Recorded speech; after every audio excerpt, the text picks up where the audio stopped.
ഞങ്ങളൊരു പ്രത്യേകതര സ്പീഷീസാണ്.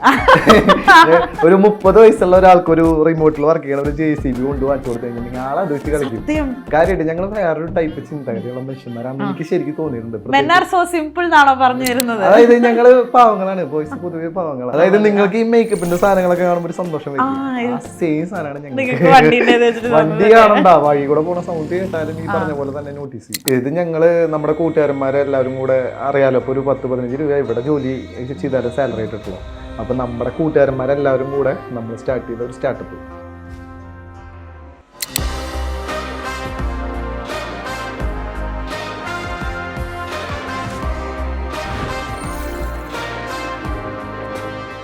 ഏറ്റവും കൂടുതൽ ലക്ഷറി വണ്ടികളുള്ള നമ്മുടെ കേരളത്തിലെ ജില്ല ഏതാ? എനിക്ക് തോന്നുന്നു തൃശ്ശൂര്. റോൾസ് റോയ്സ് തന്നെ 6 ഉണ്ട് ഇവിടെ. റോൾസ് റോയ്സിന്റെ ടാക്സി ഇറക്കി. അല്ല, സംഭവം കോഴിക്കോടൊക്കെ ഒരുപാടുണ്ട്. മമ്മൂട്ടിയുടെയും ദുൽഖറിന്റെയും ശ്രദ്ധിച്ചിട്ടുണ്ടാവും. മിക്ക അവര് ഫുള്ള് ഡ്രൈവേഴ്സ് കാറുകളോ ആണല്ലോ, ഫുള്ള് ലക്ഷറി കാറുകളോ. എല്ലാ വണ്ടികളിലും കിറ്റ്സ് അവൈലബിൾ ആണ്. നമുക്ക് എന്ത് വേണമെങ്കിലും ചെയ്യാൻ പറ്റും. അതായത് ഈ വണ്ടിയുടെ മീറ്റർ കൺസോളാണ് ഞാൻ ആ വണ്ടിയിൽ കയറ്റിയിരിക്കുന്നത്. നമ്മൾ അങ്ങനെ ഒരു ക്രൈസ് വന്നു കഴിഞ്ഞിട്ടുണ്ടെങ്കിൽ നമ്മുടെ വണ്ടിയിൽ നമ്മൾ തോന്നിയ പോലെ ഒന്നും റോട്ടിൽ ഓരോന്നും ചെയ്യില്ല. മറ്റുള്ളവർക്ക് ഉപദ്രവമുള്ള പോലെ സൈലൻസർ ഊരി കളയുക, ഭയങ്കര സൗണ്ട് ഉണ്ടാക്കുക, അല്ലെങ്കിൽ നമ്പർ പ്ലേറ്റ് ഊരി കളയുക, ഒന്നും ചെയ്യില്ല. സാമ്പത്തികമായിട്ട് ഞാൻ ഒരുപാട് താഴെയാണെങ്കിൽ ഒരുപാട് ഞാൻ കയറി ചിന്തിച്ച് ആഗ്രഹിച്ചു. KTM ബ്രാൻഡുകൾക്ക് ഒട്ടും, അതായത് വിശ്വസിച്ച് ഒരു ഹൈവേയിൽ 150 ഓടിക്കാൻ പറ്റാത്ത അവസ്ഥ. ചിലപ്പോൾ തുരുമ്പൊക്കെ പിടിച്ചിട്ട് ചേസ് ഓടിച്ചു പോകും. ഈ ഒരു 4-5 വർഷത്തിനുള്ള ഒരുപാട് വണ്ടികൾ അങ്ങോട്ടൊക്കെ മാറി. ഞാൻ KTM കട്ട ഫാൻ ബോയ് ആയിരുന്നു. 2012 വണ്ടി ആദ്യമായിട്ട് ഇറങ്ങുന്നത്, ഒരു 16 വരെ. അതിനുശേഷം എന്തൊക്കെയോ ഇവർക്ക് സംഭവിച്ചെന്ന് അറിയില്ല. ഇപ്പം ഞാൻ 2 ദിവസം മുമ്പ് ഒരു തുണിക്കടയിൽ കയറിയിട്ട് ഷർട്ടിൻ്റെ വില 250 രൂപയെ, അതൊന്നും വേണ്ടെന്ന് പറഞ്ഞ ഒരു 200 രൂപ ടീഷർട്ട് വാങ്ങിച്ചു. സെയിം സാധനം ഞാൻ കാറിൻ്റെ അക്സറീസിൻ്റെ കടയിൽ കയറിയിട്ട് ഞാൻ 12,000 രൂപയ്ക്ക് സ്പോയിലർ വാങ്ങിച്ച് കാറിന് വെച്ചു. അതിന്റെ കാര്യത്തിൽ നമുക്ക് പിശുക്കില്ല. നമ്മുടെ വണ്ടി എപ്പോഴും നാട്ടുകാർ ശ്രദ്ധിക്കണം, നല്ലൊരു ഭംഗിയായിരിക്കണം. അപ്പൊ നിങ്ങൾ ഇതൊന്നും ഒരു വണ്ടി അടിക്കുന്ന ഒന്നും ഒരു പ്രതീക്ഷയിലായിരിക്കില്ല വണ്ടി കൊണ്ട് റോട്ടിൽ ഇറങ്ങാം. ആ ഒരു സമയത്തായിരിക്കും ഞാൻ ഇന്നലത്തെ പാർട്ടിയിൽ ഒരു ബീറും കുടിച്ചിട്ട് റോട്ടിലേക്ക് വരുന്നത്. ഞാൻ ശ്രദ്ധിക്കാണ്ട് നിങ്ങളെ വന്നടിച്ചു, നിങ്ങളുടെ ആ ഒരു ലൈഫ് ഫുള്ള് ഞാൻ നശിപ്പിച്ചു. MVDയുടെ പേജുകളിലൊക്കെ കാണുമ്പോൾ പലരും അതിന്റെ താഴെ പുച്ഛിച്ച് കമന്റ് ഇടാറുണ്ട്. ഇപ്പൊ ഹെൽമെറ്റ് വയ്ക്കാൻ പറയുമ്പോൾ തന്നെ പലർക്കും, ഞാൻ പറഞ്ഞ പോലെ തന്നെ എല്ലാവരുടെ അടുത്തും പറയും ഹെൽമെറ്റ് ഇട്ടിട്ട് നിങ്ങൾ വണ്ടി ഓടിക്കുക. സ്കൂൾ വിട്ട് പോകുന്ന 2 കുട്ടികളുടെ ഇടയിലേക്കാന്ന് വിചാരിക്കുക. നമ്മുടെ വീട്ടിലത്തെ ഒരു കുട്ടിക്ക് എനിക്ക് എന്തെങ്കിലും സംഭവിച്ചു കഴിഞ്ഞാൽ ആലോചിക്കുക. അരുൺ സ്മോക്കിയാണ് എന്റെ ഇന്നത്തെ ഗസ്റ്റ്. ഹായ് ചേട്ടാ, വെൽക്കം. എപ്പോഴാണ് ഈ ടാഗ് ആക്ച്വലി അരുണിലേക്ക് വന്നത്? അതായത് അരുൺ സ്മോക്കി ആയി ഒരു വണ്ടിപ്രാന്തനായ ഒരു സംഭവം എനിക്ക് തോന്നുന്നു 2012-13 സമയത്താണെന്ന് തോന്നുന്നു. ആ സമയത്താണല്ലോ ലൈസൻസ് എടുത്ത് വണ്ടികളിലേക്ക് കിടക്കണത്. ഓ, അപ്പൊ 12 ആ സമയത്താണ് 18 വയസ്സായത്. അപ്പൊ പിന്നെ സ്വപ്നമായിരുന്നു. പക്ഷെ ഇപ്പൊ അത്യാവശ്യം വണ്ടികളും കാര്യങ്ങളൊക്കെ ആയി. അന്ന് മറ്റേ ഫോട്ടോസ്, മറ്റേ നെയിം സ്ലിപ്പ് ഒക്കെ കിട്ടും നമുക്ക്, അതൊക്കെ ശേഖരിച്ച് വെക്കില്ലായിരുന്നു. അത്രയും വണ്ടിന്റെ അടുത്തൊരു എനിക്ക് തോന്നുന്നു 90% ആമ്പിള്ളേർക്കും വണ്ടികളോട് ഒരു ക്രേസ് ഉണ്ട്. പ്രത്യേകിച്ച് എന്റെ കാലഘട്ടത്തിൽ ജീവിച്ചു പറഞ്ഞത് ഒരു 95-ന് ശേഷം ജനിച്ച മിക്ക പിള്ളേർക്കും വണ്ടികളോട് ഭയങ്കര ക്രേസാണ്. കാരണം എന്താ വെച്ചാൽ 2000-ന് ശേഷമാണ് ഈ ബൈക്കുകളും വണ്ടികളൊക്കെ അത്ര നാളെന്ന് വെച്ചിട്ടുണ്ടെങ്കിൽ പുറത്തു പോകണു, ഫാമിലി ആയിട്ട് പോകണു, കറങ്ങി വന്നു. അതിന് ശേഷമാണ് ശരിക്കും ഈ പൾസർ, കുറെ കരിസ്മ വണ്ടികളുടെ ഇങ്ങനെ ഇറങ്ങണത്. അതോടുകൂടി കുറെ ഫാൻ ബേസും വന്നു, വണ്ടികൾക്ക് ഫാൻ ബേസ് വന്നു. അപ്പൊ എന്റെ സാഹചര്യത്തിൽ ആ ഒരു ശതമാനം ആളുകൾക്കും വണ്ടികളോട് പ്രത്യേക ക്രേസ് തന്നെ ഉണ്ടായിരിക്കും. എന്നുള്ള ഒരു പേര്. ഞാനിപ്പോ എന്റെ അനിയന്റെ ഒപ്പോ അല്ലെങ്കിൽ എന്റെ ഏതെങ്കിലും ഒരു മെയിൽ ഫ്രണ്ടിന്റെ ഒപ്പം ഇരിക്കുവാണെങ്കിൽ നമ്മളിങ്ങനെ റോഡിൽ കൂടെ ഒച്ച കേട്ട ആണുങ്ങളോട് അവർ ഏത് വണ്ടിയാന്ന് സ്പോട്ട് ചെയ്ത് പറയും. ഇത് നിങ്ങൾക്ക് എവിടെന്നാണ് ഈ ഒരു കഴിവ് എന്ന് ഞാൻ എപ്പോഴും ആലോചിക്കും. ഞങ്ങളൊരു പ്രത്യേകതര സ്പീഷീസാണ്. ഒരു 30 വയസ്സുള്ള ഒരാൾക്ക് ഒരു റിമോട്ടിൽ വർക്ക് ചെയ്യണ ഒരു JCB കൊണ്ട് വാങ്ങിച്ചു കൊടുത്തു കഴിഞ്ഞിട്ടുണ്ടെങ്കിൽ ആളെ അത് വെച്ച് കളിക്കും. കാര്യമായിട്ട് ഞങ്ങൾ വേറൊരു ടൈപ്പ് ചിന്തഗതിയുള്ള മനുഷ്യന്മാരാണ് എനിക്ക് ശരിക്കും തോന്നിയിട്ടുണ്ട്. അതായത് ഞങ്ങള് പാവങ്ങളാണ്, ബോയ്സ് പൊതുവെ പാവങ്ങളാണ്. അപ്പൊ അങ്ങനത്തെ ഒരു മൈൻഡ് സെറ്റ്. ഞങ്ങൾക്ക് എന്തെങ്കിലും ഇതേപോലത്തെ കാര്യങ്ങളൊക്കെ കിട്ടി കഴിഞ്ഞിട്ടുണ്ടെങ്കിൽ ഭയങ്കരമായിട്ട് അതിനെ പറ്റി പഠിക്കും. അതിലൊരു ക്രൈസ് തോന്നി കഴിഞ്ഞിട്ടുണ്ടെങ്കിൽ ആഴ്ന്നിറങ്ങിയിട്ട് ആ ഒരു മേഖലയിലേക്ക് കടന്ന് ചെല്ലും. ചേട്ടൻ ഇപ്പോഴും അങ്ങനെ JCB ഒക്കെ കൊണ്ടു തന്നാൽ എനിക്ക് കിട്ടി. എന്റെ വീട്ടിൽ ഇഷ്ടം പോലെ ഉണ്ട് ടോയ്സ്. ചൊമ്പരിന്റെ ബാക്കിൽ ഒട്ടിച്ചിട്ടുണ്ടെങ്കിൽ അത് ശരിയാ, ഇതിനകത്ത് മൊത്തം മറ്റേ ബൈക്കിന്റെ പടങ്ങളാണ് വെച്ചത്. അതായത് നിങ്ങൾക്ക് ഈ മേക്കപ്പിന്റെ സാധനങ്ങളൊക്കെ കാണുമ്പോൾ ഒരു സന്തോഷം വരും. സെയിം സാധനമാണ് ഞങ്ങൾക്ക്. വണ്ടി കാണണ്ട, വഴി കൂടെ പോണ സൗണ്ട് കേട്ടാലും ഈ പറഞ്ഞ പോലെ തന്നെ നോട്ടീസ് ചെയ്യും. വരണ മിക്ക യങ്സ്റ്റേഴ്സിന്റെ ഇടയിലും അതെ, വണ്ടി ഓടിച്ച് എവിടെയെങ്കിലും ഒരു ദൂരം പോയി വരിക എന്നുള്ളത് ഒരു തെറപ്പി പോലെ ആയിട്ടുണ്ട്. അതെ അതെ, ചായ കുടിക്കാൻ വേണ്ടിട്ട് തൃശ്ശൂരിൽ നിന്ന് കണ്ണൂർ പോണ ടീംസ് ഉണ്ട്, കണ്ണൂരിൽ നിന്ന് ഇങ്ങോട്ട് വരുന്ന ടീംസ് ഉണ്ട്. അതായത് കാരണങ്ങളില്ല. ഇപ്പൊ നല്ല ഇഷ്ടപ്പെട്ട വണ്ടിയാണെങ്കിൽ കാരണം ഉണ്ടാക്കിയിട്ട് വണ്ടി കൊണ്ടുപോകണ ഒരുപാട് ആൾക്കാരുണ്ട്. കാലൊക്കെ ഒരുപാട് മാറി. ഡ്രഗ്സിനും ഇതിനൊക്കെ പിന്നാലെ നടക്കണതിന് പകരം ഇപ്പൊ വണ്ടിയുടെ പിന്നാലെ നടക്കണം, വണ്ടി മോഡിഫൈ ചെയ്യണം, അതിലെ സന്തോഷം കണ്ടെത്തുന്ന ആൾക്കാരാണ് കൂടുതലും. വണ്ടി മോഡിഫൈ ചെയ്ത് ഇപ്പൊ നല്ല പണിയല്ലേ? കുഴപ്പമില്ലാത്ത രീതിയിൽ മോഡിഫൈ ചെയ്യാലോ. ഞാൻ ഉദ്ദേശിച്ച മറ്റേ നമ്പർ പ്ലേറ്റ് ഒരു കളയാ, സൈലൻസർ നോട്ട് ഇടതല്ല, നല്ല രീതിയിൽ. ഇപ്പൊ എന്റെ തന്നെ വണ്ടികൾ ഞാൻ അത്യാവശ്യം നല്ല രീതിയിൽ പെയിന്റിങ് അതേപോലെ തന്നെ ഓൾട്രേഷൻ കാര്യങ്ങളൊക്കെ ചെയ്യുന്നുണ്ട്. മറ്റുള്ളവർക്ക് ഉപദ്രവം ഇല്ല, ആ ഒരു രീതിയിൽ അല്ലെ, ആ ഒരു മറ്റുള്ളവർക്ക് രീതിയിൽ ഉപദ്രവമില്ലാത്ത ഹാപ്പിനെസ് നമുക്ക് ആകാം എന്ന്. ചേട്ടൻ ഇതേപോലെ ചായ കുടിക്കാൻ എവിടെയൊക്കെ പോയിട്ടുണ്ട്? ചായ കുടിക്കാൻ വേണ്ടിട്ടൊന്നും പോകാറൊന്നുമില്ല. എന്ന് വെച്ചാൽ വണ്ടികൾ കാണാൻ വേണ്ടിട്ട് ഞാൻ പല സ്ഥലങ്ങളിലേക്ക് പോയിട്ടുണ്ട്. ഇപ്പൊ ദുബായിൽ നിന്നൊക്കെ വണ്ടികൾ കൊണ്ടിട്ടില്ലേ, അത് ചില വണ്ടികളൊക്കെ കാസർഗോഡ് കണ്ണൂരൊക്കെ ആയിരിക്കും. അപ്പൊ അത് കാണാൻ അതിന്റെ കൂടെ ഫോട്ടോ എടുക്കാൻ വേണ്ടിട്ടൊക്കെ അത്ര ദൂരം പോകാം. വണ്ടീന്റെ കൂടെ ഫോട്ടോ എടുക്കാൻ അതെ, നമുക്ക് കാണാൻ കിട്ടില്ലല്ലോ, നമ്മുടെ നാട്ടിൽ ഇല്ലാത്തൊരു വണ്ടിയല്ലേ. അപ്പൊ ചില ആൾക്കാർ ഇങ്ങനെ ദുബായിൽ നിന്നൊക്കെ വരുമ്പോ മിക്ക ആൾക്കാർ എന്നെ കോണ്ടാക്ട് ചെയ്യാറുണ്ട്. അപ്പൊ അങ്ങനെയുള്ള വണ്ടികളൊക്കെ നമുക്ക് പോയിട്ട് വീഡിയോ എടുക്കാറുണ്ട്. ഒരു സമയത്ത് ഞാൻ പറഞ്ഞിട്ടുണ്ടായിരുന്നില്ലേ, എണീക്കണത് തന്നെ കണ്ടന്റിന് വേണ്ടിയിട്ടായിരുന്നു. അപ്പൊ പല സ്ഥലങ്ങളിൽ പോയിട്ടായിരിക്കും നമ്മൾ വീഡിയോസ് ഒക്കെ എടുക്കുക. അതുകൊണ്ട് തന്നെ ഒട്ടുമിക്ക കേരളത്തിലെ എല്ലാ സ്ഥലത്തും ഞാൻ എത്തിയിട്ടുണ്ട്, വണ്ടി കാണാൻ വേണ്ടി പോയിട്ട്. ഏറ്റവും കൂടുതൽ ലക്ഷറി വണ്ടികളുള്ള നമ്മുടെ കേരളത്തിലെ ജില്ല ഏതാ? എനിക്ക് തോന്നുന്നു തൃശ്ശൂര്. റോൾസ് റോയ്സ് തന്നെ 6 ഉണ്ട് ഇവിടെ അല്ല റോൾസ് റോയ്സിന്റെ ടാക്സി ഇറക്കിയ. അല്ല, സംഭവം കോഴിക്കോടൊക്കെ ഒരുപാടുണ്ട്. എന്ന് വെച്ചാലും മെയിൻ ആയിട്ടുള്ള ബിസിനസ്മാൻ എല്ലാവരും എനിക്ക് തോന്നുന്നു തൃശ്ശൂരാണ്. ഇവിടെ പ്രൈവറ്റ് ജെറ്റ് ഉള്ളവരുണ്ട്, നമ്മുടെ യൂസഫ് തൃശ്ശൂർ. അങ്ങനെ വെച്ച് കമ്പയർ ചെയ്ത് നോക്കുമ്പോൾ കുറെ പേരുണ്ട്. കുറെ ഒരു പുതിയൊരു റോൾസ് റോയ്സ് ഇപ്പൊ കുറച്ചാൾ മുമ്പ് ഒരു തൃശ്ശൂരുകാർ എടുത്തിട്ടുണ്ട്. അരുൺ സ്മോക്കി എന്നുള്ള പേരിന്റെ സ്മോക്കി വന്ന കഥ ഇനി പറയണ്ട. അയ്യോ, പറഞ്ഞാൽ അത് ഏതൊരു രാജാവിന്റെ, ജാപ്പനീസ് രാജാവൊന്നല്ല, അതൊക്കെ മാറ്റി, അതൊക്കെ കളഞ്ഞെടുത്ത് ഞാൻ റിലേറ്റ് ചെയ്യാൻ നോക്കിയ കളിയൊക്കെ നിർത്താൻ വേണ്ടിട്ട് അതിന് ഞാൻ ചേട്ടന്റെ ഇന്റർവ്യൂല് ചേട്ടൻ അങ്ങനെ പറയുന്ന കേട്ടെ. അത് ശരിക്കും ഫേസ്ബുക്കിൽ പണ്ട് പേരിട്ടുണ്ടായിരുന്നു. പിന്നെ സ്മോക്കി നഗാട്ടാന്ന് പറഞ്ഞിട്ടുള്ള ഒരാളൊക്കെ ഉണ്ടായിരുന്നു. അത് ഈ സുപ്രേനെ പറ്റി അറിയണവർക്കൊക്കെ അറിയാം, അങ്ങനെ റിലേറ്റ് ചെയ്യാന്ന് മാത്രം എടുത്തിട്ടതാണ്. പിന്നെ ഞാൻ ഇത് കൂടുതൽ ഉപയോഗിക്കണമെന്ന് വെച്ചിട്ടുണ്ടെങ്കിൽ എന്റെ ഐഡന്റിറ്റിക്ക് വേണ്ടിയിട്ടാണ്. അരുൺ എന്ന് പറഞ്ഞു കഴിഞ്ഞിട്ടുണ്ടെങ്കിൽ ഏത് അരുൺ ഉപയോഗിക്കും. അപ്പൊ അരുൺ സ്മോക്കി എന്ന് പറഞ്ഞു കഴിഞ്ഞിട്ടുണ്ടെങ്കിൽ ഏത് അരുൺ സ്മോക്കി എന്ന് ചോദിക്കാൻ കേരളത്തിൽ വേറെ സ്മോക്കികളില്ലല്ലോ. എത്രാമത്തെ വയസ്സോട്ട് അപ്പൊ ഈ ഒരു സംഭവം ആഡ് ചെയ്ത്? എനിക്ക് തോന്നുന്നു 2010-ലോ 2011-ലോ ആണ്. ചെക്സ് എന്നൊക്കെ ഉണ്ടായിരുന്നു, അതൊക്കെ മച്ചളഞ്ഞ 90 കിഡ്സിന് മിക്കവാറും പോപ്സ് ചെക്സ് എന്നൊക്കെ ഉണ്ടായിരുന്നു. ഫേസ്ബുക്കിലെ പേര് അതൊരു സമയം യൂട്യൂബിൽ വന്നു കഴിഞ്ഞപ്പോ വെറുതെ നമ്മൾ തുടക്കം ബൈക്ക് പ്രാന്തന്മാരായിരുന്നു. അപ്പൊ ഞാൻ നോക്കി കഴിഞ്ഞപ്പോ മെല്ലെ മെല്ലെ എന്റെ പേരിലേക്ക് മാറ്റി. അല്ലെങ്കിൽ പ്ലേ ബട്ടൺ വന്നത്, എന്റെ ഫസ്റ്റ് പ്ലേ ബട്ടൺ വന്നത് ബൈക്ക് പ്രാന്തന്മാർ എന്ന് പറഞ്ഞിട്ടാണ്. അപ്പൊ എന്റെ പേരിൽ എനിക്കൊരു പ്ലേ ബട്ടൺ വേണം എന്നുള്ള ഒരു തരത്തിലാണ് ഞാൻ അരുൺ സ്മോക്കി ആക്കിയത്. അതിനുശേഷം എനിക്ക് വന്നിട്ടുള്ള 4 പ്ലേ ബട്ടൺ എന്റെ പേരിലായിരുന്നു. അപ്പൊ പിന്നെ ഞാൻ വിചാരിച്ചു എന്റെ ഗ്യാരേജിന് ആ പേര് കിടക്കട്ടെ, ഞാൻ എന്ത് ചെയ്താലും ആ ഒരു പേരായിട്ട് മുമ്പോട്ട് വന്നു. നമ്മൾ പിരിക്കുന്നത് അരുണേട്ടന്റെ ഈ ഒരു ഗ്യാരേജിലാണ് കേട്ടോ.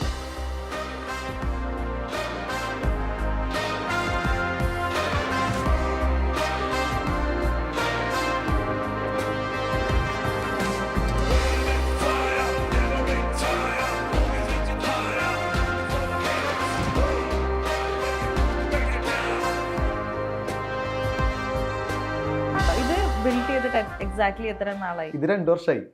ഇത് ഞങ്ങള് നമ്മുടെ കൂട്ടുകാരന്മാരെ എല്ലാവരും കൂടെ അറിയാലോ, ഇപ്പൊ ഒരു 10-15 രൂപ ഇവിടെ ജോലി ചെയ്താലും സാലറി ആയിട്ടുള്ളൂ. അപ്പൊ നമ്മുടെ കൂട്ടുകാരന്മാരെല്ലാവരും കൂടെ നമ്മൾ സ്റ്റാർട്ട് ചെയ്ത ഒരു സ്റ്റാർട്ടപ്പ് ദിവസം അയച്ചൊരു 4.9. 2 വർഷമായിട്ട് ഇതുവരെ അങ്ങനെ നെഗറ്റീവ് കമന്റ്സ് കാര്യങ്ങളൊന്നും വന്നിട്ടില്ല. ഇനിയാണ് ഞങ്ങൾ യഥാർത്ഥമായിട്ടുള്ള ഞങ്ങളുടെ പരിപാടിയിലേക്ക് കിടക്കുന്നത്. ഇത് ഞങ്ങൾ സക്സസ് ആവില്ല എന്ന് നോക്കാൻ വേണ്ടിയിട്ട് ചെയ്തതാണ്. ഇനിയിപ്പോ ഷോപ്പും കാര്യങ്ങളൊക്കെ തുടങ്ങണം, ഷോറൂമായിട്ട് ഓൾ കേരള ലെവലിലേക്ക് വളർന്ന് പന്തലിക്കണം എന്നൊക്കെയാണ് എൻ്റെ ഒരു ആഗ്രഹം. പന്തലിക്കും. ഇവിടെ ഞാൻ കയറി വന്നപ്പം ഇഷ്ടം പോലെ ബൈക്സ് ഉണ്ട്, പക്ഷെ നോ ഒഫൻസ് എന്നെ ഒന്നും എക്സൈറ്റ് ചെയ്യിപ്പിച്ചില്ല. പക്ഷെ ഇവര് ക്യാമറാമാൻ കാണാൻ ഭയങ്കര എക്സൈറ്റഡ് ആയിട്ട് ഇങ്ങനെ ഉണ്ടായിരുന്നു. വാട്ട് ഈസ് ഓൾ ദിസ് ചേട്ടാ? ഇവിടെ ലൈക്ക് ഇതിന്റെ ഏറ്റവും വില കൂടിയ ബൈക്ക് ഇവിടെ ഉള്ളത് ഏതാണ് എന്നാണ് ഒന്ന് പറഞ്ഞു തരുമോ നമുക്ക്? വില കൂടിയ ബൈക്ക് എന്നല്ല, നമ്മളൊരു 150cc ടു ഒരു 650cc ഇടയിലുള്ള വണ്ടികൾ, പിള്ളേർക്ക് വേണ്ടിയിട്ടുള്ള വണ്ടികൾ മാത്രമേ ചെയ്യുന്നുള്ളൂ. ന്യൂ ജനറേഷൻ ബൈക്സ് എന്നൊക്കെ പറയാറില്ലേ, അതന്നെ അങ്ങനെ അങ്ങനത്തെ വണ്ടികൾ, അങ്ങനത്തെ ബൈക്കാണ് ഇവിടെ ചെയ്യുന്നത്. പിള്ളേരെ ടാർഗറ്റ് ചെയ്തിട്ട് തന്നെയാണ്. അപ്പൊ നമ്മള് അധികം പഴക്കില്ലാത്ത കിലോമീറ്റർ കുറഞ്ഞ വണ്ടികള് അവർക്ക് ബെസ്റ്റ് പ്രൈസിന് കൊടുക്കണം. എങ്ങനെയാണ് ഈ ലക്ഷറി വണ്ടികൾ സെക്കൻഡ് ഹാൻഡ് എടുക്കുന്നതിന്? അത് ലൈക്ക് ഒരു കൺസ്യൂമർ പെർസ്പെക്റ്റീവില് നോക്കുമ്പോൾ is it feasible? Used bikes എടുക്കുന്നത് അവർക്ക് ലാഭമാണോന്നാണോ ഉദ്ദേശിക്കുന്നത്? അത് കുഴപ്പമില്ല, നല്ല വണ്ടികൾ നോക്കി എടുത്തു കഴിഞ്ഞാൽ ലാഭം തന്നെയാണ്. അതാണ് ഏറ്റവും വലിയ ടാസ്ക്. അത് അവരെ സഹായിക്കാൻ വേണ്ടിയിട്ടാണ് നമ്മുടെ ഷോപ്പ്. ചെറിയൊരു പരസ്യം അല്ല, സംഭവം എന്താണെന്ന് വെച്ചിട്ടുണ്ടെങ്കിൽ ഇപ്പൊ 2 ലക്ഷം രൂപയുടെ ഒരു വണ്ടി നിങ്ങൾ വാങ്ങിച്ചെന്ന് വിചാരിക്കുക. ഒരു വർഷം കഴിയുമ്പോഴേക്കും ആ വണ്ടി റീസെയിൽ ചെയ്യുന്ന സമയത്ത് നിങ്ങൾക്ക് 1 ലക്ഷം രൂപയോളം ലോസ് വരും. ആ നേരം നിങ്ങൾ സെക്കൻഡ് ഹാൻഡ് വണ്ടി കിലോമീറ്റർ കുറഞ്ഞാണ് വാങ്ങണമെന്ന് വെച്ചിട്ടുണ്ടെങ്കിൽ 1 ലക്ഷം രൂപയ്ക്ക് എടുത്ത വണ്ടി നിങ്ങൾ വിൽക്കുമ്പോൾ മാക്സിമം 90,000-80,000 രൂപ, 20,000 രൂപയ്ക്ക് ലോസ് വരുള്ളൂ. അപ്പൊ 2 തരത്തിലുള്ള ആൾക്കാരുണ്ട്. ഒരാൾ വണ്ടി വാങ്ങിച്ച് ചിലപ്പോൾ അയാൾ 5 വർഷം 6 വർഷത്തേക്ക് വേണ്ടിയിട്ട് വാങ്ങാം. ചില ആൾക്കാരുണ്ട്, അതായത് 6 മാസം കഴിഞ്ഞാൽ അവർ വണ്ടി മാറ്റണവരുണ്ട്. അവരെ സംബന്ധിച്ചിടത്തോളം യൂസ്ഡ് ആണ് ഏറ്റവും ബെറ്റർ. അല്ലെങ്കിൽ പിന്നെ ഇഷ്ടം പോലെ കാശാണ് വീട്ടിൽ. ഇപ്പൊ നമ്മുടെ കയ്യിൽ തന്നെ 1000-500 കിലോമീറ്റർ ഓടിയ വണ്ടികൾ എന്ന് പറയുമ്പോൾ ആൾക്കാർ ഇവർക്ക് എന്തിനാ വണ്ടി വാങ്ങണം എന്നുള്ള ചോദ്യം നമുക്ക് ഇഷ്ടം പോലെ കമന്റ്സ് വരാറുണ്ട്. അതാണ് ഞാൻ രണ്ടാമത്തെ കാറ്റഗറി പറഞ്ഞില്ലേ. അവരെ സംബന്ധിച്ചിടത്തോളം അവർക്ക് ഒരു വണ്ടി അടുത്ത വണ്ടി കണ്ടു കഴിഞ്ഞാൽ അങ്ങോട്ട് മാറും. അപ്പൊ അങ്ങനെയുള്ളവർക്ക് ഏറ്റവും ബെറ്റർ യൂസ് എടുക്കാന്നാണ് ഞാൻ പറയുള്ളൂ. എന്തൊക്കെയാ അപ്പൊ നമ്മൾ നോക്കേണ്ട പ്രധാന കാര്യം? ഒരുപാട് കാര്യങ്ങളുണ്ട്. മെയിൻ ആയിട്ട് എന്ന് വെച്ചിട്ടുണ്ടെങ്കിൽ പേപ്പർ വർക്കുകൾ. ഇപ്പൊ പൊതുവായിട്ട് നോക്കേണ്ട വണ്ടീന്റെ കണ്ടീഷനായിട്ടും കൂടുതൽ എനിക്ക് തോന്നുന്നു എ ക്യാമറയുടെ ഫൈനുകൾ ഉണ്ടായിരിക്കും. നമുക്കൊക്കെ 80,000 രൂപ ഫൈനുള്ള വണ്ടിക്ക് ആകെ 75 രൂപയുള്ളൂ. 80,000 രൂപ ക്യാമറ ഫൈൻ അടിച്ച വണ്ടികളുണ്ട്. അപ്പൊ മാക്സിമം അതൊക്കെ ചെക്ക് ചെയ്തിട്ട് വണ്ടികൾ എടുക്കുക. അതിന് നല്ല പണി കിട്ടും. മമ്മൂട്ടിയുടെയും ദുൽഖറിന്റെയും ശ്രദ്ധിച്ചിട്ടുണ്ടാകും. മിക്ക അവര് ഫുള്ള് ഡ്രൈവേഴ്സ് കാറുകളോ വാങ്ങുള്ളൂ, ഫുള്ള് ലക്ഷറി കാറുകള്. എന്ന് വെച്ചാൽ മോഹൻലാല് കാരവാൻ പോലത്തെ ഒരു സെറ്റപ്പ് ഉള്ള വണ്ടികളോ വാങ്ങുള്ളൂ കൂടുതൽ. മനസ്സിലായില്ലേ? പിന്നെ ചില ആൾക്കാർക്ക് ട്രക്കോളം ഇഷ്ടം ഉണ്ടാവുമോ, ഹൈലക്സ് പോലത്തെ. അതായത് ഇവര് രീതിയിൽ ഈ പെട്ടി വണ്ടി പോലത്തെ വണ്ടി കൊണ്ടാണ്. മീൻസ് അവർക്ക് കൂടുതൽ ഓഫ് റോഡ് പരമായിട്ടുള്ള കാര്യങ്ങളായിരിക്കും. അങ്ങനെയുള്ള ആൾക്കാരാണ് ഈ താറ്, എൻഡോവർ, ഫോർച്യൂണർ, ആ ഒരു ലെവല്. ഇത് പലതരം കാറ്റഗറി ഉണ്ട്. Your dream vehicle? എനിക്കിപ്പോ തലയിൽ കയറിക്കണ കാറാണ് ബൈക്കാണ് പറയണ്ടത്? രണ്ടും പറയാം. കാറാണെങ്കിൽ എനിക്ക് 4 വീലർ വെച്ചാൽ എനിക്ക് ഹൈലക്സിൽ ഭയങ്കരമായിട്ട് ക്രേസ് ആയിട്ട് ഇരിക്കുന്നത്. ഹൈലക്സ് എനിക്ക് ഭയങ്കര കുറച്ചാളായി കയറിയിട്ട്. ഇനി ബൈക്കാണെന്ന് വെച്ചിട്ടുണ്ടെങ്കിൽ GS 1250. അടുത്തത് ഡ്രീം ക്രോസ് ഓവർ. എനിക്കിപ്പോ അങ്ങനെ പ്രത്യേകിച്ച് ഡ്രീമുകളൊന്നുമില്ല. ഞാനിപ്പോ ഒരു വീടിന്റെ പിന്നാലെ നടക്കണതാ. അതുകൊണ്ട് ഇങ്ങനത്തെ കുറെ ക്രേസുകൾ ഞാൻ മാറ്റി വെച്ചിരിക്കുക. ഒരു വീട് എന്നുള്ളൊരു സ്വപ്നം. വീട് അതിലിപ്പോ എന്റെ സ്ഥലത്തിന്റെ രജിസ്ട്രേഷനായി ഇനി വീട് പണിതാൽ മതി. ഈ കാറ് മറ്റേ ഈ UAE ഒക്കെ കാണിക്കുമ്പോ പല സ്ഥലങ്ങളുണ്ടാവും. UAE കഥ പറയുമ്പോ അപ്പ ഇതിന്റെ അവിടുത്തെ ആൾക്കാർ ഇത് ഒട്ടകത്തിന് മറ്റേ പുല്ല് കൊണ്ട് കൊടുക്കണ വണ്ടിയാന്ന് പറഞ്ഞ് കുറെ ആൾക്കാർ. പക്ഷെ എനിക്കത് ഭയങ്കരമായിട്ട് ക്രേസ് കയറി. ഇഷ്ടം അറിയില്ല. എനിക്ക് ഭയങ്കരമായിട്ട് മറ്റേ ക്രഷ് അടിച്ചു എന്നൊക്കെ പറയില്ല ഓരോ പിള്ളേരെ കാണുമ്പോൾ. അതേപോലെ ഫസ്റ്റ് സൈറ്റിൽ എനിക്ക് ഇഷ്ടമായി. ഞാൻ ഓസ്ട്രേലിയയിലുള്ള സമയത്ത് കുറെ കണ്ട റോട്ടില്. നമ്മുടെ നാട്ടിലാണ് ഇത് സ്റ്റോക്ക് ആയിട്ടുള്ള വണ്ടികളായിരിക്കും. പക്ഷെ അവിടെ മോഡിഫൈ ചെയ്തിട്ടുള്ള വണ്ടികള്, കാരവാൻ ടൈപ്പ്. അപ്പൊ എനിക്കൊരു ക്രൈസ് കയറിയതാ. അതായത് ഞാനിപ്പോ വാങ്ങിച്ചിട്ടുള്ള വണ്ടി എന്ന് വെച്ചാൽ ഈ ഓഫ് റോഡ് വണ്ടികൾക്ക് ഒന്നും എനിക്ക് കാലത്തില്ല. എന്റെ ഹൈറ്റ് ഒരു 5.5 ആ. അപ്പൊ ഞാൻ ഈ മേഖലയിൽ നേരിടുന്ന ഏറ്റവും വലിയ പ്രശ്നമായിരുന്നു എനിക്ക് അഡ്വഞ്ചർ ബൈക്കുകൾ ഓടിക്കാൻ പറ്റില്ല എന്നുള്ളത്. അപ്പൊ ഞാൻ എന്താ ചെയ്തത്, ഇതിനെ പറ്റി റിസർച്ച് നടത്തിയിട്ട് എനിക്ക് എന്റെ സ്വയം കോൺഫിഡൻസ് കൂട്ടാൻ വേണ്ടിയിട്ട് ഇതിലെ ഏറ്റവും ഹൈറ്റുള്ള വണ്ടി നോക്കി വാങ്ങിച്ചു. ഇതാണ് ലോകത്തിലെ ഏറ്റവും മികച്ച അഡ്വഞ്ചർ ബൈക്കുകളിലൊന്ന്. ആ വണ്ടിയിൽ എനിക്ക് കാലത്തില്ലെങ്കിൽ ആ വണ്ടി കൊണ്ട് ഞാനിപ്പോൾ കറങ്ങി നടക്കണം. അപ്പൊ എന്റെ സ്വയം എനിക്ക് കോൺഫിഡൻസ് കൂടി. എനിക്ക് ആദ്യം എനിക്കൊരു ട്രൈഫിന്റെ ടൈഗർ കിട്ടി കഴിഞ്ഞപ്പോൾ ഭയങ്കര ടെൻഷൻ. വണ്ടി കിട്ടി, അവസരം കിട്ടിയിട്ട് അത് എനിക്ക് ഉപയോഗിക്കാൻ പറ്റാണ്ടിരിക്കാൻ കാരണം എന്റെ പേടി, ആ ഒരു വികാരം എന്നുള്ളൊരു തോന്നൽ വന്നു. അപ്പൊ പേടിനെ എനിക്ക് എടുത്ത് കളയാൻ വേണ്ടിട്ട് ഞാൻ ചെയ്തതാണ്. ഓക്കെ, ഇനി അടുത്തത് ചേട്ടന് ഭയങ്കര ഒരു ഇമോഷൻ തോന്നുന്ന ഒരു വെഹിക്കിൾ? എനിക്ക് എന്റെ BM ഭയങ്കര ഇഷ്ടമാണ്. ഇപ്പൊ പറഞ്ഞത് എന്താണെന്നറിയില്ല, ഭയങ്കരമായിട്ട് ഇഷ്ടം, ഭയങ്കര ഇഷ്ടം. അതുകൊണ്ടാണ് ഞാനിപ്പോ പറഞ്ഞത് 2 ദിവസം മുമ്പ് ഞാൻ സ്പോയിലറൊക്കെ വാങ്ങിച്ചു. അത് കാണുമ്പോൾ ഭയങ്കര പോസിറ്റീവ് എനർജി. നമുക്ക് ചില സാധനങ്ങളൊക്കെ ഇല്ല, ഇപ്പൊ വീട്ടിൽ ചെടിയൊക്കെ വളർത്തുന്നവർക്ക് ചെടിയൊക്കെ കാണുമ്പോൾ ഭയങ്കര സന്തോഷം വരും. പൂച്ചനെ കാണുമ്പോൾ പെറ്റുകള്, അതേപോലെ എനിക്കൊരു പെറ്റ് പോലെ ആയിട്ട് തോന്നുന്നത്. നമ്മൾ അങ്ങനെ ഒരു ക്രൈസ് വന്നു കഴിഞ്ഞിട്ടുണ്ടെങ്കിൽ നമ്മുടെ വണ്ടിയിൽ നമ്മൾ തോന്നിയ പോലെ ഒന്നും റോട്ടിൽ ഓരോന്നും ചെയ്യില്ല. മറ്റുള്ളവർക്ക് ഉപദ്രവമുള്ള പോലെ സൈലൻസർ ഊരി കളയാ, ഭയങ്കര സൗണ്ട് ഉണ്ടാക്കുക, അല്ലെങ്കിൽ നമ്പർ പ്ലേറ്റ് ഊരി കളയാ, ഒന്നും ചെയ്യില്ല. നമ്മളെപ്പോഴും ചെയ്യാന്ന് വെച്ചിട്ടുണ്ടെങ്കിൽ നമ്മുടെ വണ്ടിയിൽ ഒരു സ്ക്രാച്ച് വന്നു കഴിഞ്ഞിട്ടുണ്ടെങ്കിൽ നമുക്ക് നൈറ്റ് ഉറങ്ങാൻ പറ്റില്ല. അത് ഭയങ്കര ആ പാർട്സ് ഫുൾ എടുത്ത് അത് പെയിന്റ് അടിച്ച് ഇതാക്കിയാലാണ് മൈൻഡ് നോക്കിയാവുള്ളൂ.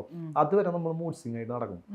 അപ്പൊ അത് വേറൊരു ടൈപ്പാ. പിന്നെ ഞാൻ ആശ്വസിക്കണെന്ന് വെച്ചിട്ടുണ്ടെങ്കിൽ മറ്റുള്ളവർ ചെയ്യണ പോലെ ഈ ന്യൂ ഇയറിനൊക്കെ ഗോവയിൽ പോയിട്ട് അടിച്ചു പൊളിക്കുക, അല്ലെങ്കിൽ ഇപ്പോൾ ബീർ അടിക്കാൻ വേണ്ടിയിട്ട് അങ്ങനെ ആ ഒരു വൈബ് ഒന്നുമില്ല. നമുക്ക് ആകെ കൂടെ ഉള്ളതെന്ന് വെച്ചിട്ടുണ്ടെങ്കിൽ വണ്ടികളോട് ഒരു ക്രൈസ്. അതിലിപ്പോ എനിക്ക് സൈഡ് എഫക്ട് ഇല്ല, നാട്ടുകാർക്കും ബുദ്ധിമുട്ടില്ല, ആർക്കും ബുദ്ധിമുട്ടില്ല. അപ്പൊ നല്ലൊരു ക്രൈസ്. അപ്പൊ ഞാൻ തന്നെ എന്നെ സ്വയം പ്രോത്സാഹിപ്പിച്ചുകൊണ്ടിരിക്കുക. ചേട്ടൻ ഇത് പറഞ്ഞില്ലേ ഫസ്റ്റ് വെഹിക്കിൾ? എന്റെ ഡിസ്കവർ 125 ആണെന്ന് തോന്നുന്നു. ഇല്ല, അത് ഞാൻ കൊടുത്തു. അത് എനിക്ക് അതിന് ശേഷം എന്റെ ഡ്രീം അല്ല, മീൻസ് എനിക്ക് ആ വണ്ടി ഇഷ്ടമായിരുന്നു, ആദ്യമായിട്ട് കിട്ടിയ വണ്ടിയാണ്. പക്ഷെ എന്റെ ആഗ്രഹങ്ങൾ ഒരുപാട് മുകളിലായിരുന്നു. സാമ്പത്തികമായിട്ട് ഞാൻ ഒരുപാട് താഴെയാണെങ്കിൽ ഒരുപാട് ഞാൻ കയറി ചിന്തിച്ച് ആഗ്രഹിച്ചു. അതുകൊണ്ടൊക്കെ ആയിരിക്കും ചിലപ്പോൾ ഈ ലെവലൊക്കെ ആയത്. വലിയ ലെവലായി എന്നല്ലേ പറയണത്, ആഗ്രഹിച്ച ഒരു ലെവലിലാണ് ഇപ്പൊ ജീവിച്ചുകൊണ്ടിരിക്കുന്നത്. ഇനി അടുത്തത് ഭയങ്കര ഇന്ത്യൻ മാർക്കറ്റിൽ ഓവർ റേറ്റഡ് ആയിട്ടുള്ള ഒരു വണ്ടി, അണ്ടർ റേറ്റഡ് ആയിട്ടുള്ള ഒരു വണ്ടി? എനിക്ക് ഹോണ്ടയുടെ വണ്ടികളൊക്കെ ഓവർ റേറ്റഡ് ആയിട്ട് തോന്നിയിട്ടുണ്ട്. TVSന്റെ വണ്ടികൾ വില കുറവും ഫീച്ചേഴ്സും കാര്യങ്ങളൊക്കെ കാരണം അത് ഇത്തിരി അടിപൊളിയാണെന്ന് തോന്നിയിട്ടുണ്ട്. ഇപ്പൊ കുറച്ചാളായിട്ട് കേട്ടാ, മുമ്പത്തെ വണ്ടികളെ ഞാൻ പറയുന്നത്, ഇപ്പൊ കുറച്ചാളായിട്ട് TVSന്റെ ഡിസൈനിങ് കാര്യങ്ങളൊക്കെ അടിപൊളിയാണ്. പിന്നെ ബജാജ് പോലെയുള്ള ബ്രാൻഡുകൾക്ക് എന്താ പറ്റിയെന്ന് ഞാൻ ഇപ്പോഴും ചിന്തിച്ചിരിക്കുക. KTMന്റെ ബ്രാൻഡുകൾക്ക് ഒട്ടും, അതായത് വിശ്വസിച്ച് ഒരു ഹൈവേയിൽ 150 ഓടിക്കാൻ പറ്റാത്ത അവസ്ഥ. ചിലപ്പോൾ തുരുമ്പൊക്കെ പിടിച്ചിട്ട് ചേസ് ഓടിഞ്ഞു പോകും. ഈ ഒരു 4-5 വർഷത്തിനുള്ള ഒരുപാട് വണ്ടികൾ അങ്ങോട്ടൊക്കെ മാറി. ഞാൻ KTMന്റെ കട്ട ഫാൻ ബോയ് ആയിരുന്നു. 2012 വണ്ടി ആദ്യമായിട്ട് ഇറങ്ങുന്നത്, ഒരു 16 വരെ. അതിനുശേഷം എന്തൊക്കെയോ ഇവർക്ക് സംഭവിച്ചു എന്ന് അറിയില്ലേ, എന്തൊക്കെ സംഭവിച്ചു. ഡിസൈനർമാരൊക്കെ പോയി കഴിഞ്ഞപ്പോ അതെ. ഓക്കെ, നമ്മുടെ ഇന്ത്യൻ റോഡ്സിൽ ഏറ്റവും സ്യൂട്ടബിൾ ആയിട്ടുള്ള വണ്ടി? എക്സ്പൾസ് കുഴപ്പമില്ല, നല്ല വണ്ടിയാണ്. ഞാൻ ഈ ക്വസ്റ്റിന് ഇപ്പൊ ആൻസർ പറഞ്ഞില്ലേ, ഇത് ഞാൻ ആദ്യം പറഞ്ഞിട്ടുണ്ടോ, പല സെഗ്മെന്റുകളുണ്ട്, പല സിസികളുണ്ട്, ബഡ്ജറ്റ് ഒക്കെ നോക്കിയിട്ട് ഇത് പറയേണ്ടത്. ഇപ്പൊ നോർമലി കോമൺലി ഏറ്റവും കൂടുതൽ ആൾക്കാർ എടുക്കണ ഒരു വണ്ടീനെ പറ്റിയിട്ട് ഞാൻ പറഞ്ഞത്. എക്സ്പൾസ് നമുക്ക് കുഴികളിലൊന്നും വീണാലും വേറെ പരിക്കുകളൊന്നും പറ്റില്ല. പിന്നെ അത്യാവശ്യം ഒരു നല്ല മൈലേജ് ഉണ്ട്, ഡെയിലി യൂസിന് പറ്റിയ വണ്ടിയാ, ഫാമിലി യൂസിന് പറ്റും. സൂപ്പർ. ഇനി അടുത്തത് ചേട്ടന് ഞാൻ ഒരു ചാൻസ് തരാണ്, to take a celebrity out on a date in a dream vehicle. എനിക്ക് അങ്ങനെയല്ല, എനിക്ക് ഒരുപാട് വണ്ടി കളക്ഷൻ ഉള്ള ഒരാളെ കിട്ടി കഴിഞ്ഞിട്ടുണ്ടെങ്കിൽ ആളുടെ അടുത്ത് ചോദിച്ചാൽ ആളുടെ കുറച്ച് വണ്ടികളുടെ ഡീറ്റെയിൽസ് അറിയാം. അങ്ങനെ വെച്ചാൽ ദുൽഖറിനെയാ അല്ലെങ്കിൽ ഇപ്പൊ ഫഹദ് ഫാസിൽ അങ്ങനെ ആരെങ്കിലും കിട്ടി കഴിഞ്ഞാൽ മീൻസ് എനിക്ക് ആ വണ്ടികൾ മീൻസ് അവരത് സ്വന്തമായിട്ട് ഉപയോഗിക്കണവരാ, അപ്പൊ അവരുടെ എക്സ്പീരിയൻസ് നമുക്ക് അറിയാൻ പറ്റുള്ളൂ. അത്രയുള്ള ഒരു ആഗ്രഹമുള്ളൂ. വണ്ടി ഏതാണ്, ഏത് സെലിബ്രിറ്റീനെ? അപ്പൊ ദുൽഖറിനെ സപ്പോസ് അല്ല, ദുൽഖറിനല്ലേ പറഞ്ഞേ, ഡിക്യൂനെ ഏത് വണ്ടിയിൽ കയറ്റി കൊണ്ടുപോകണം അങ്ങനെയൊക്കെ ചോദിച്ചു കഴിഞ്ഞാൽ ഞാൻ ആകെ ഉത്തരം മുട്ടി പോകും. ചേട്ടൻ പോയിണ്ടല്ലോ നിവിൻ പോളിന്റെ ഒപ്പം. നിവിൻ പോളിയുടെ കൂടെ പോയിട്ടുണ്ട്. ആളുടെ അന്ന് BM-ലെ കയറിണ്ടാണ്. ഇപ്പൊ പുള്ളിയുടെ ഏതെങ്കിലും നല്ലൊരു കാർ നോക്കിയിട്ട് അതിൽ കയറും. എല്ലാം നല്ല കാറുകളാണല്ലോ, ഏതെങ്കിലും ഒന്ന് കയറ്റിയ സന്തോഷമായി. അരുൺ സ്മോക്കിയുടെ ഒരു യൂട്യൂബ് കരിയറിലേക്ക് ഞാൻ വരികയാണ്. എങ്ങനെയാണ് ഇനി ഒരു യൂട്യൂബിന്റെ ഒരു growth as A youth icon, ഒരു യൂട്യൂബർ അല്ലെങ്കിൽ ഇൻസ്റ്റഗ്രാം ഇൻഫ്ലുവൻസർ? ഞാൻ എല്ലാവരെ പോലെ തന്നെ ഇതിനെ പറ്റിയിട്ട് ഒരു പ്രതീക്ഷ ഇല്ലാണ്ട് ഇതിലേക്ക് കയറി വന്നിട്ടുള്ള ഒരു വ്യക്തിയാണ്. ഞാൻ അന്നൊക്കെ ഭയങ്കര മെച്യൂരിറ്റി ഇല്ലാത്തൊരു പ്രായത്തിലാണ് ഞാൻ ഇതിലേക്ക് കടന്നു വന്നത്. അതുകൊണ്ട് തന്നെ കുറെ മണ്ടത്തരങ്ങൾ ആദ്യമേ ചെയ്ത കാരണം എനിക്ക് എന്റെ ഫാൻസ് എന്ന് ഞാൻ പറയില്ല, എനിക്ക് ഫോളോവേഴ്സ് പോലെ തന്നെ എന്നെ ഇഷ്ടപ്പെടാത്ത കുറെ ആൾക്കാരുണ്ട്. പ്രത്യേകിച്ച് ഈ വണ്ടികളുടെ മേഖലയിൽ നല്ല നോളേജ് ഉള്ള ആൾക്കാർക്ക്, ഭൂരിഭാഗം ആൾക്കാർക്ക് എന്നെ ഇഷ്ടപ്പെടാൻ ചാൻസ് ഇല്ല. അത് കാരണം എന്താ വെച്ചാൽ ഞാൻ വണ്ടികളുടെ നെഗറ്റീവ്സും അങ്ങനത്തെ കുറെ കാര്യങ്ങളൊക്കെ പണ്ട് പറഞ്ഞിട്ടുണ്ട്. അപ്പൊ അവരിപ്പോഴും ഞാൻ കണ്ണിലെ കണ്ടെന്നുണ്ട്.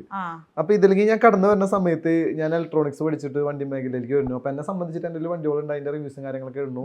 പിന്നീട് ഷോറൂമുകളിൽ പോകണു, ആൾക്കാർ പറയണതിനനുസരിച്ച്, അതായത് ഇപ്പൊ നിങ്ങൾ എൻ്റെ അടുത്ത് പറയാം ബ്രോ ഇതിനെ പറ്റിയിട്ട് എനിക്ക് അറിയണം, എന്ത് വണ്ടി എടുക്കാൻ പ്ലാൻ ഉണ്ട്. അപ്പൊ ആ ഒരു മൈൻഡിലാണ് ഞാൻ പോയിട്ട് വീഡിയോസ് ഇട്ടത്. അപ്പൊ ആ സമയത്ത് ജിയോ വന്നു, ഇന്റർനെറ്റ് ഫ്രീ ആയി, ആൾക്കാരൊക്കെ ഭയങ്കരമായിട്ട് ഇന്റർനെറ്റ് ഉപയോഗിച്ചുകൊണ്ടിരിക്കുന്ന ഒരു സമയത്താണ് ഞാൻ, സഞ്ജു ടെക്കി, കാർത്തിക് സൂര്യ, അതേപോലെ കുറെ യൂട്യൂബേഴ്സ്, മല്യ ട്രാവലർ അടിച്ചു കയറി വരുന്നത്. അപ്പോൾ ഞാൻ എന്തൊരു ചെയ്തതെന്ന് വെച്ചിട്ടുണ്ടെങ്കിൽ, ഞാൻ ഇതെന്റെ മേഖലയായി, മീൻസ് ഇതിൽ വണ്ടി കച്ചവടം നടക്കുന്നുണ്ട്, അതേപോലെ തന്നെ ചെറിയൊരു റവന്യൂ വരുന്നുണ്ട്. ആൾക്കാർ അറിഞ്ഞു കഴിഞ്ഞിട്ടുണ്ടെങ്കിൽ എനിക്ക് വണ്ടി തരാനും എന്റെ കയ്യിൽ നിന്ന് വണ്ടി എടുക്കാനും അവർക്കൊരു വിശ്വാസം കാര്യങ്ങളൊക്കെ ഒരു മാർക്കറ്റിംഗ് ബേസിസിലാണ് ആദ്യം ഇത് തുടങ്ങുന്നത്. ഞാൻ ഒരു വെറുതെ ഒരു തമാശക്ക് തുടങ്ങിയിട്ട് സീരിയസ് ആക്കി, പിന്നെ അതിനെ പറ്റി ഡീപ്പായിട്ട് പഠിച്ച് വീഡിയോസും കാര്യങ്ങളൊക്കെ ചെയ്ത് ഇപ്പൊ ആൾക്കാർക്ക് വണ്ടികളോടുള്ള പ്രിയം കുറഞ്ഞു എന്ന് അറിഞ്ഞു കഴിഞ്ഞപ്പോൾ മെല്ലെ അതിൽ നിന്ന് നിർത്തിയിട്ടുള്ള ഒരു വ്യക്തിയാണ്. ഞാനിപ്പോ വീഡിയോസും കാര്യങ്ങളൊക്കെ കുറവാ, യൂട്യൂബിൽ റിവ്യൂസ് ഒക്കെ കുറവാ. കാരണം എന്താ വെച്ചാൽ ഇപ്പൊ കുറെ നിബന്ധനകൾ വന്നു. സ്റ്റാർട്ടിങ്ങിൽ ഒന്നും ഉണ്ടാകുന്നില്ല. ഇപ്പൊ എന്താ വെച്ചാൽ വണ്ടിയുടെ കുറ്റങ്ങൾ പറയാൻ പാടില്ല, അവര് പറയുന്ന ഡേറ്റിൽ നമ്മൾ വീഡിയോ അപ്ലോഡ് ചെയ്യാൻ പാടുള്ളൂ, അതിൽ എന്തെങ്കിലും ഒരു ബ്രാൻഡിന്റെ പേര് കാണിച്ചു കഴിഞ്ഞിട്ടുണ്ടെങ്കിൽ അത് റിമൂവ് ചെയ്ത് കളയണം, ഭയങ്കര നിബന്ധനകളായി. അപ്പൊ എനിക്ക് ഒരാൾ റൂൾ ചെയ്തിട്ട് ജോലി എടുക്കണോട് എനിക്ക് താല്പര്യമില്ല. അപ്പൊ അതാണ് ഞാൻ മീഡിയ ട്രയൽസിനൊന്നും പോകാതെ. എന്നെ സംബന്ധിച്ചിട്ട് എനിക്കൊരു ദിവസം ഇഷ്ടം പോലെ ഇവന്റുകൾക്ക് എന്നെ ഇൻവൈറ്റ് ചെയ്യും. ഡൽഹിയില്, മുംബൈയില് എല്ലാ ചിലവരെടുക്കും. വീട്ടിൽ വന്ന് പിക്ക് ചെയ്യും, അവിടെ കൊണ്ട് നടക്കാം, അവിടുത്തെ വീഡിയോ എടുക്കുക, തിരിച്ചു വരാം, വീട്ടിലാക്കി തരാം. പക്ഷെ ഞാൻ പോകുന്നില്ല. കാരണം എന്താ വെച്ചാൽ ഞാൻ ഇവിടെ വണ്ടി എന്റെ കയ്യിൽ വരുമ്പോൾ ഞാനത് റിവ്യൂ ആയിട്ട് ചെയ്യും. അപ്പൊ എനിക്ക് പ്രശ്നമില്ലല്ലോ, ഞാൻ വാങ്ങിച്ച വണ്ടിയല്ലേ. അപ്പൊ അങ്ങനെ പണ്ടത്തെ കാര്യങ്ങൾ എടുത്ത് നോക്കുകയാണെങ്കിൽ anything that you would change, ഒരു 5 വർഷം മുമ്പുള്ള എന്തെങ്കിലും ഒരു ചേഞ്ച് വരുത്തുമായിരുന്നു? ഞാൻ നന്നായിട്ട് ചേഞ്ച് ആയി. എനിക്ക് ആൾക്കാരുടെ അടുത്തൊന്നും മിങ്കിൾ ചെയ്യാനൊന്നും അറിഞ്ഞില്ല.